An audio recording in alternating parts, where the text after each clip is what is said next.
I'm Ricky, technology instructor at Hadley and huge audio description fan, and you're listening to the Know Your Narrator series. Today we go beyond the narrator and introduce John Sweet and Petr Kucheryavyy from spectrumaccess. Thanks so much for joining us. Thanks for having us on, Roy.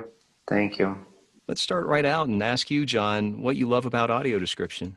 As a sighted individual, it might come as a surprise to some listeners that I enjoy audio description at all, but I've found that audio description is kind of transforming in the way that people consume it, in the way that closed captionings did, in the past 10, 20 years. I use audio description not only as an aid to let me know what's happening on screen when I'm not in the room, but even more so as a comprehension aid. If you've ever watched a complex, confusing show like Lost or like Dark on Netflix, I will use audio description just to remember who the names are of the many, many characters and to get a better idea sometimes of just what's going on. So I find it to be really helpful in just understanding the narrative.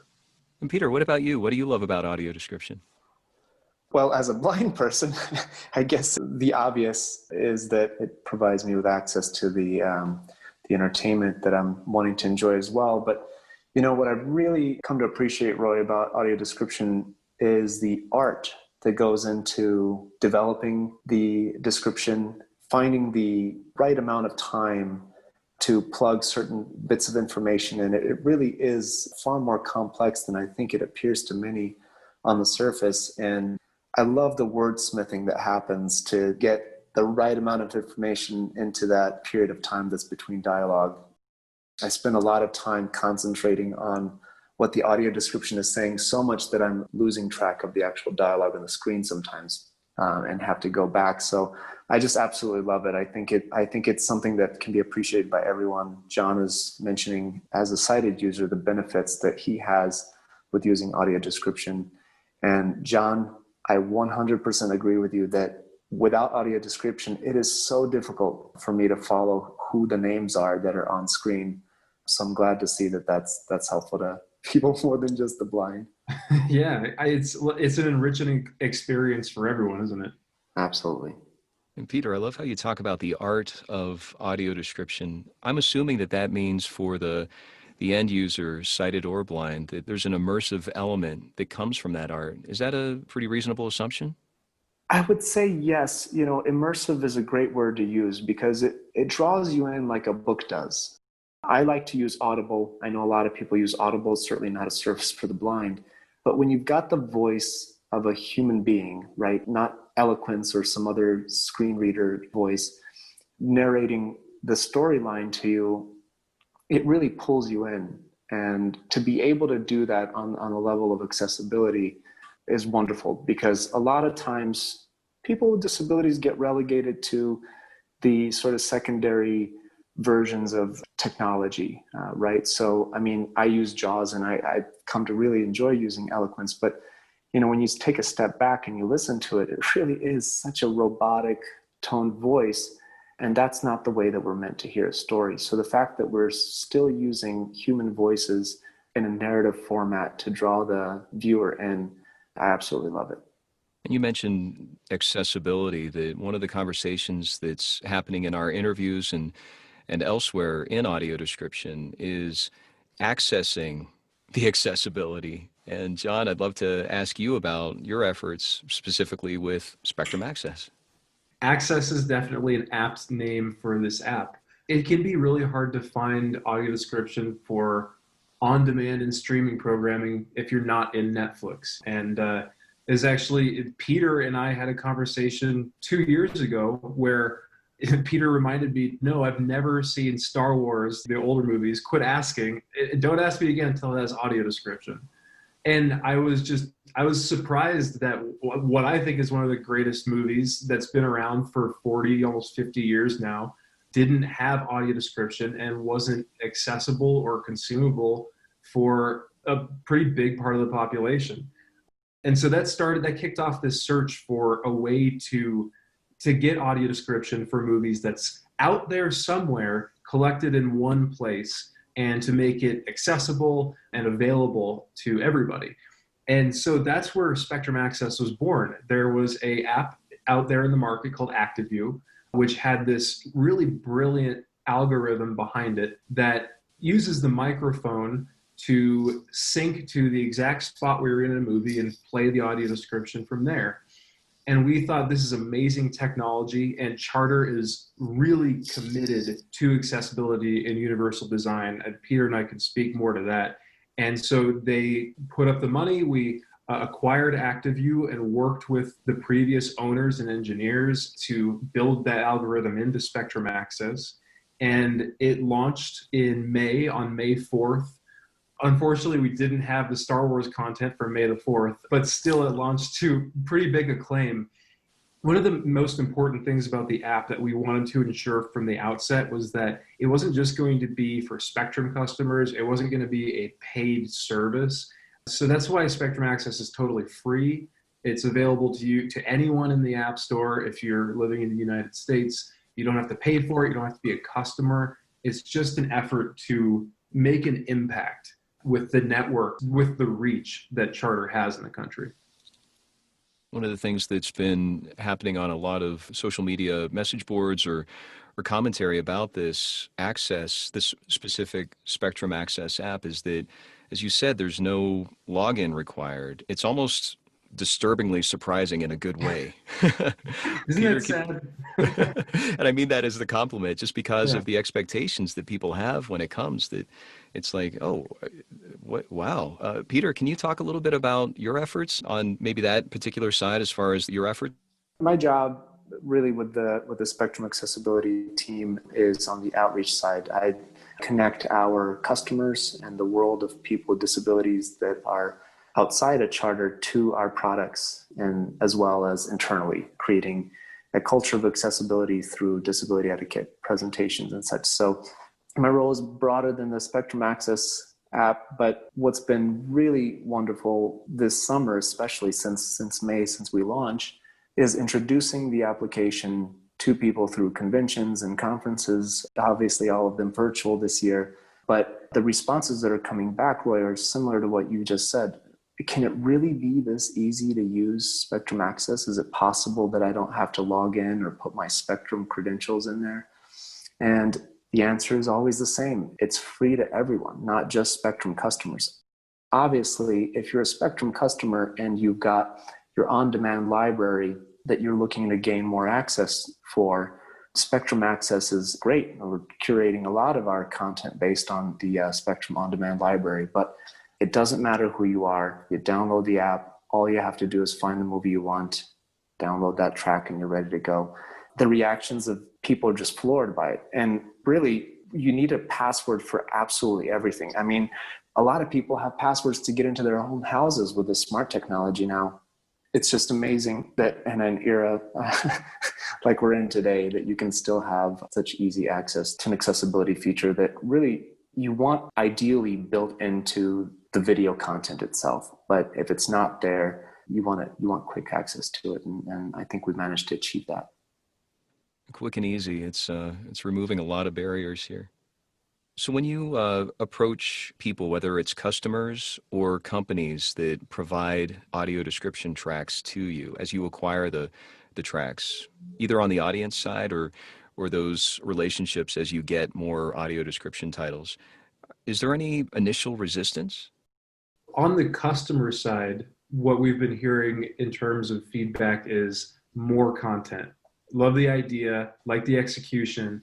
Let's get more movies in there. Can we see series sometime soon? Can I get this on Android? So basically people want more, and that's great because we're going to give them more. And then, on the studio and network side, we've been really fortunate to have a couple of studios and some aggregators jump on the boat really fast. So Lionsgate, for instance, was really interested from the outset. And In Demand, which is an aggregator company. We're really excited internally about what it meant. And the app was set to launch later in the year. And then when the COVID situation happened in March, really is when things got really intense. We started talking about what are we going to do for our customers in a time of COVID? Is there any way we can help? And we sort of ran through a number of options. And one of which we had some control over, which is to dedicate developer energy to pushing out the spectrumaccess app a little sooner, given that people are going to be home more, maybe enjoying entertainment a little bit more. Why not expand that content for them? And so that was something that we were able to do, and we're really excited about it, even though it meant that we launched with fewer titles than we would have liked. But the spectrumaccess followers, if you will, have been able to watch that content grow. And I think by the end of the year, it'll just start looking very impressive how quickly we're able to move these relationships with our studio partners toward something really tangible for our customers. One of the things that I find fascinating about this particular kind of technology is that, as you had said, it's easy, it's quick. That in some cases, technology has been a barrier in the sense of kind of siloing out, that walled garden that people talk about. It's like, oh, well, if you want to access it this way, then you have to do this or do that way. That in a way you've somehow created an app that not levels the playing field, but simplifies the process. When you share spectrumaccess with these conventions or with audiences, is that part of your discussion as well? It is. And those conversations really happen at a more intimate level when you're talking with people one-on-one and they're sharing their frustrations really with the lack of access, really the gap that exists across the industry in terms of how much audio description we're getting as blind people. And I join in that frustration as a blind person myself. And of course, those of us who work in the cable industry and are blind, and we certainly have, we have a team of about 20 people, and a good chunk of those people are blind and visually impaired. And so we were equally frustrated and wanting to find the solution. So when we stumbled on it, we wanted to make sure that it reflected the way that we would want to use the products ourselves. Obviously, people within any community, whether blind or maybe people are on the intersectionality side of things, where they're part of multiple communities and they've got multiple frustrations that they can voice. We really wanted to simplify that process. And as I've been telling people along the way, if it's something that should ideally be integrated into the content itself, then if we're going for a different solution, we want to make sure that it's a grab and go option so that you almost don't even feel the amount of time that it takes to do it. Now, obviously, it still takes a little bit of time to download the track and hit the sync button, but it's relatively easy and simple. And it offers some privacy too. And that might not be the right word for it, but if I'm sitting down with several people to watch a film and I can toss the audio description in my ear just on an AirPod and not have to subject anyone who doesn't want the additional description out loud, then it's sort of a win-win for everybody involved. So there are benefits to delivering the content this way too. And it sounds like the way that this app integrates that elegant solution from the customer side, easy solution, there must have been a lot of behind the scenes work. Going back to what you said earlier about the art of audio description and how complex it is, and being able to deliver it in a way that gives you that experience where you can focus on the story being told. Can you name an example of maybe a part of the process of launching this app or the creation of it that was an obstacle that you're really proud of how you or your company overcame it? Initially, the challenges were how do we get the studio relationships, those partnerships on board, who's going to do so quickly and who's going to be sort of reluctant and fearful of copyright issues, which we always see. And when we're talking about bringing greater access to people with disabilities, we always see these arguments. Well, if you deliver this access, whose toes are you stepping on, or what laws are you potentially violating, and who can come after you? And so that was the initial hurdle, is to establish some of those relationships. And John has spoken somewhat to that some studios jump on board rather quickly, and others need a little more coaxing and proof of success to demonstrate why they should be a part of that journey with us in delivering that content. And so I would say that that's probably the very first hurdle to get past. And, there's other challenges too. Who manages the application is really not giving away any secrets here by saying that the application is completely free. And it's not something that we're using to pull in a lot of money, or any money at all for that matter. The way I've phrased it before is it's really a gift that Spectrum's offering the community as a whole. And so a lot of maintenance and management comes with delivering that kind of content, especially when it's built into a piece of technology that fails and needs updating and that kind of thing. So making sure that we have the right human power to keep the development going, watching the progress of the app, managing the customer concerns or questions that are coming in, all of that had to get figured out. And we managed to put it together really quickly. I mean, seriously, within a few months, the app was acquired, rebranded, and launched to the community. So the hurdles existed, but really proud of how quickly we managed to resolve the issues that we had. And by going through that experience of aligning so many different groups, I can only imagine that that was a challenge. Early on, we were really fortunate that the Lionsgate studio jumped in. They knew what to expect and they knew the benefit that it would bring to everybody. And also simply from a business perspective, that how many more people were going to be watching these movies. It's always easy to pull that string. And so we had Lionsgate on our side. We had also In Demand, which is an aggregator of video content and audio content. They were able to give us hundreds of movies that were audio described. So we had some great allies just kick us off. And like I said before, the main feedback that we've gotten is we want more content. We want more content. And since we only started with those two and had over 300 movies when we launched, it was around our expectations, but we were obviously hoping for more.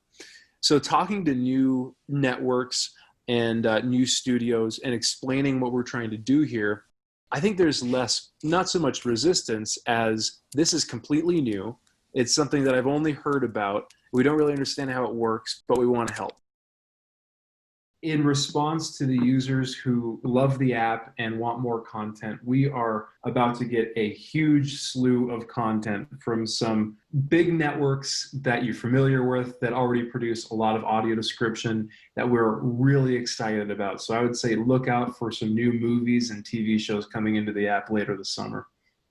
One of the things that I love to ask all our guests are where you would love to see audio description go in the future in your dream world. Peter, would you like to start? I'd really like to see audio description in movie theaters be a little more of an enjoyable process.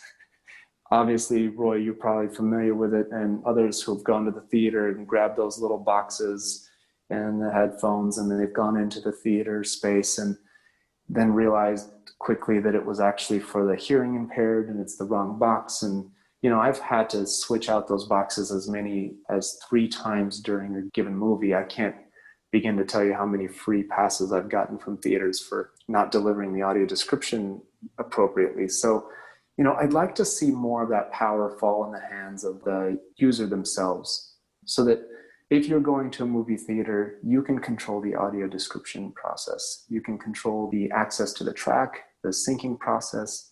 If you're leaving to the restroom or coming back, you can reinitiate the audio description where you need it and not have to be so reliant on the training or lack thereof on the part of the movie theater attendants. It seems simple, but it's a really big thing. I'd like to see a lot more of that power fall in the hands of the users. And I think that, you know, we're probably well positioned. John, you can correct me here, but I think we're well positioned to perhaps be able to do that at some point with Spectrum Access. I think you're right, Peter. What I'm hoping is that the partnerships that we're building with Spectrum Access and the emphasis that Charter is putting on audio description for the benefit of Spectrum Access, but also just for the benefit of coming to a standardized way of delivering audio description throughout the cable industry. I think that that pressure is helping us to get more eyes, so to speak, on audio description and a little bit more understanding of what it is and why it's important. So I'm hoping that this effort will not just make for a great application experience, but will also encourage there to be more audio description produced, more of it available, and more delivered to the consumer. So my ideal future for audio description is more of it. But I also, like Peter said, I would like to see more control and freedom for users and audience in terms of audio description. So for instance, Spectrum Access, I'd love to get it to a point where the syncing capability is great, especially if you're walking into a theater or if you are watching a movie at home with other people. You coming in the middle of it. But what if we had audio description that was available just like an audiobook, and you could license it straight from the movie studio and listen to it like Audible. So yeah, like I said, more content and more control. Is there anything else you'd like to share? Spectrum Access is just going to be getting more and more content. It's going to have a huge facelift soon. We're aiming to launch an Android version by the end of the year. So expect more and more. And Roy, for me, I can't walk away from any interview without zooming out a little bit and demonstrating the sort of bigger picture of what our team is after. And, we're really transforming what it means to be a cable company in the 21st century in terms of accessibility. At least that's the way that we're looking forward at it. We started doing that with our set-top box very well, with the voice that's on there and the experience that the customer is getting. And in terms of the applications that we're building out, not just Spectrum Access, but even just account management applications for, let's say, Spectrum Mobile, these apps are designed entirely with accessibility in mind from the beginning. So we're not only changing the video experience for our customers, but also just the customer experience for our customers. There's a lot going on, on that front in the company as well. So for those listeners that are Spectrum customers, we want to invite you to learn a little bit more about what we're doing. Make sure that you're taking full advantage of the accessibility offerings beyond Spectrum Access that are available to you. And I'm glad to share some of that contact information as well.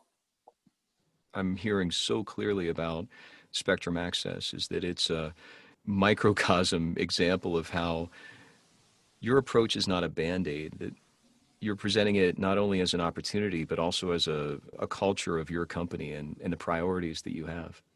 We'd certainly like to think so. I mean, I've been at Charter for more than 4 years now in the accessibility team the whole time.